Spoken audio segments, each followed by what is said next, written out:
New podcast in the description. Are the Golden State Warriors showing at least a little bit of vulnerability lately? And then Jumanji with Dwayne Johnson and The Post with Tom Hanks and Meryl Streep. Now we're going to talk about the Boston Celtics, a team who shocked the hell out of everybody, given that they lost Gordon Hayward and they've still managed to be one of the best teams in the NBA. 40-19 right now? My goodness. However, I do think that they are starting to catch up with themselves a little bit, mainly offensively. Defensively, they're still the best team in the league.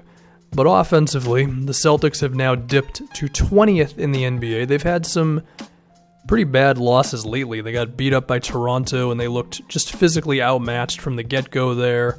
The game against Cleveland, where it also seemed like they just were not ready to go.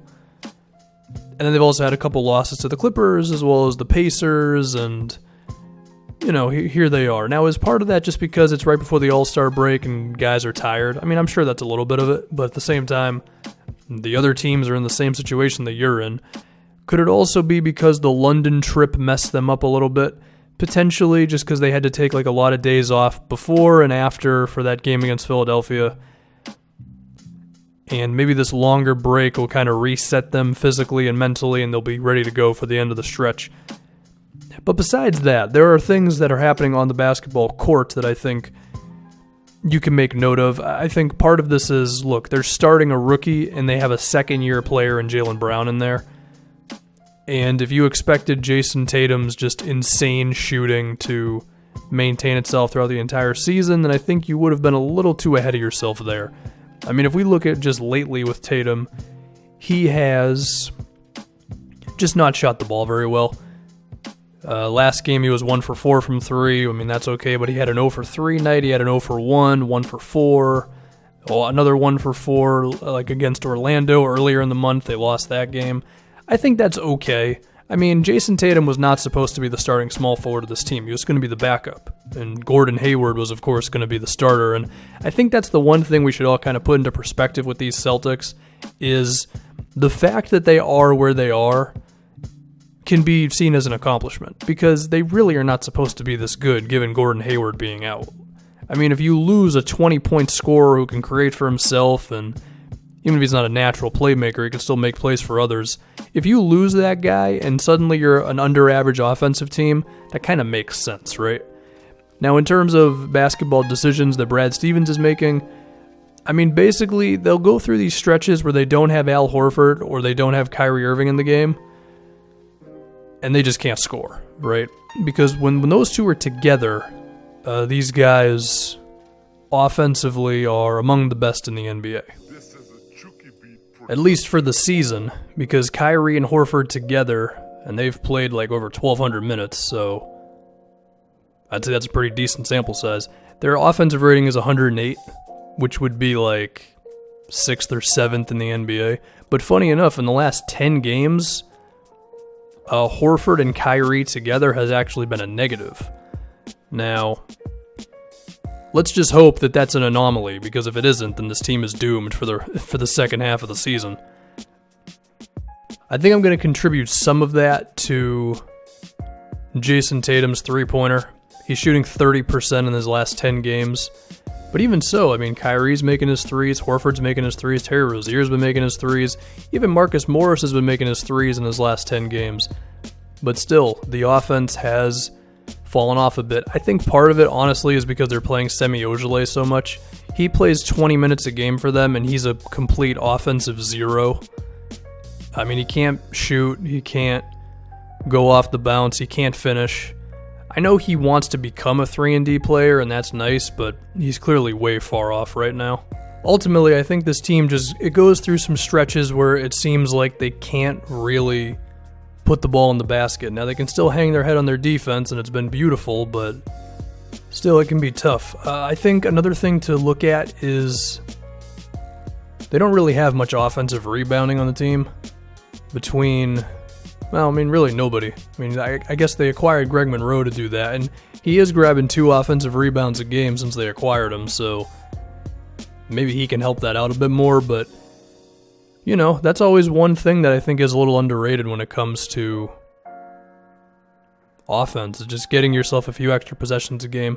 I think we should also talk about Terry Rozier a little bit, who has been playing 30 minutes a game for them. Now, he has been making his threes, but if you watch him, his passing is really not that great as a point guard.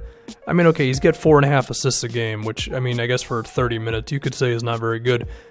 I would use assist percentage, but it's only 10 games, so it's not like that long of a stretch. I feel like for advanced stats, you need a larger sample size. But there are times when someone's open and he just flat out doesn't see them.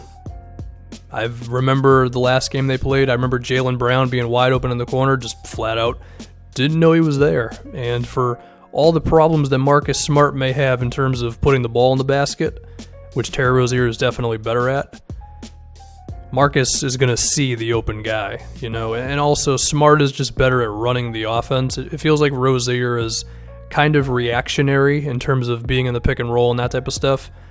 And, I mean, Marcus Smart is not some grade A playmaker, but he's a bit better at anticipating who's going to be open, like before they're actually open and that type of stuff. And I do think it makes a difference.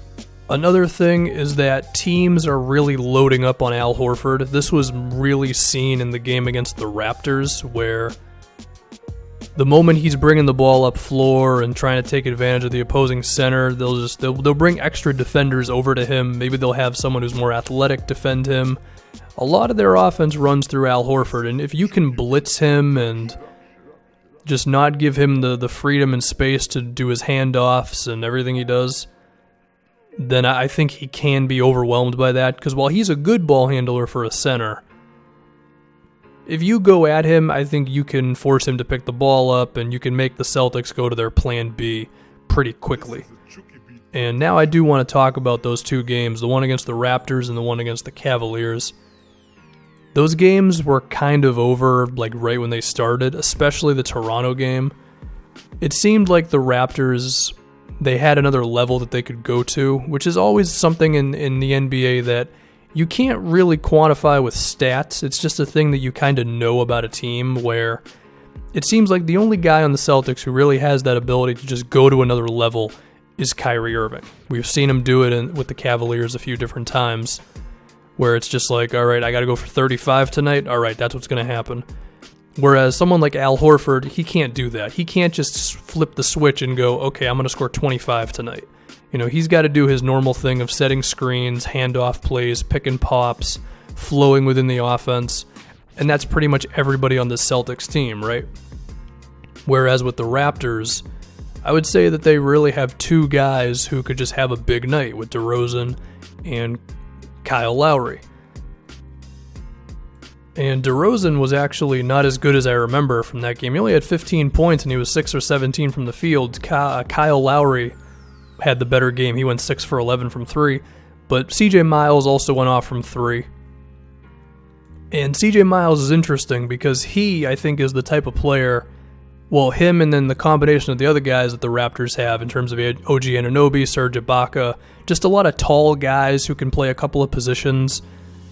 I think that's the type of team that can bother the Celtics, just because, I mean, between Jason Tatum and Al Horford and Daniel Tice and Marcus Morris and Kyrie Irving, there's not a whole lot of, like, really athletic players on this team. I mean, it's mainly Jaylen Brown, and I think Gordon Hayward could handle it as well just because he's strong. Whereas Tatum, I mean, Tatum's a decent athlete, but he's 19 years old. He's not going to out-muscle anybody, right? And I think you saw that against the Raptors. I mean, Jonas Valanciunas, a super physical center. And then against the Cavaliers, I mean, that one, LeBron had a million shooters around him, and also they just got all the new guys, and all the new guys have been pretty decent for them in terms of, you know, Clarkson and Hood, who can handle the ball and make shots. And I mean, that one was a little bit more of like, I'm LeBron James and I'm going to win this game.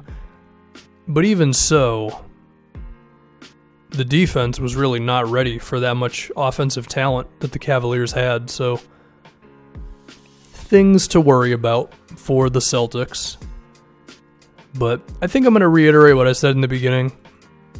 Gordon Hayward is gone for the season. They're starting a rookie, and they're also starting a second-year player.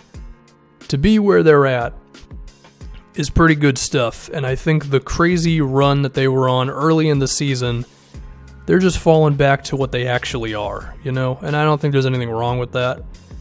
Do I think they're the best team in the East? I mean, no. Even through all of the Cleveland's problems, what did I always say? I do think they're going to still make the finals, even if it was getting pretty difficult to believe that at one point.